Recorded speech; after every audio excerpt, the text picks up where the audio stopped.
I come from the future, and I know exactly how this story can end.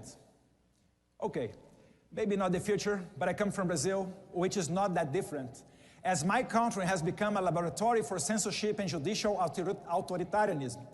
Since 2019, it's been used as a testing ground for the judicial weaponization against conservative, libertarians, and Christians, always under the noble pretense of protecting democracy, fighting misinformation, and stopping extremism, while in reality, silencing dissidents, controlling narratives, and criminalizing opposition. We continue to face the dire consequences of this experiment every day. Just 3 days ago, my father, former president of Brazil, Jair Bolsonaro, was formally charged by the Attorney General of the current socialist government with allegedly orchestrating a coup, a Disneyland coup d'etat, as some might call it, without weapons, without a plan, and while he wasn't even in Brazilian territory, but in Orlando, probably debated strategy with Goofy and taking national security advices from Mickey Mouse, maybe. It's really the Disneyland coup d'etat. There is no other word to talk about it. This baseless accusation, entirely devoid of evidence, is nothing more than a tool to neutralize political opposition. It mirrors the same tactics used against the opposition in Cuba, Venezuela, and Nicaragua. Yet in Brazil is perceived differently on the global stage because while its situation is in some ways even worse, the persecution is not spearheaded by the executive branch, but by the judiciary. And that makes it all the more dangerous. We are not talking about a dictatorship in the traditional sense. We are talking about a place where tyrants issue decrees and suppress opposition openly. No. In Brazil, the judicial system has been weaponized, creating an illusion of legality while systematically dismantling democracy from within.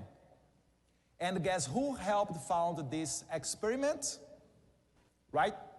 Agencies like USAID and NED, institutions supposedly dedicated for promoting democracy, but in reality, channeling resources into censorship, judicial overreach, and political persecution in my country. Let me introduce to you a man named Alexandre de Moraes. He is not an elected official. He is a Supreme Court justice who has given himself unchecked power to decide who can speak, who can run for office, and even who can go to the prison. Under his watch, Brazil has become a country where social media platforms are forced to silence opposition voices or face billions in fines. Judges and bureaucrats, not the people, decide who is fit to run for office. Congressmen like Daniel Silveira are thrown into jail for so-called opinion crimes, receiving an outrageous sentence of 8 years and 9 months behind bars, simply for exposing his views in a video, a punishment more fitting of a totalitarian regime than a democracy. And, as I said, even the former president, Jair Bolsonaro, is at risk of being arrested on the same kind of bogus charges used against opposition leaders in Venezuela, Cuba, and Nicaragua. But it doesn't stop there. The judicial system has become an instrument for persecution at every level. Political parties that challenge the status quo are harassed and investigated, and some of their candidates are banned from competing fairly in elections. Independent journalists face exile or worse, imprisonment for exposing government corruption or criticizing the judiciary.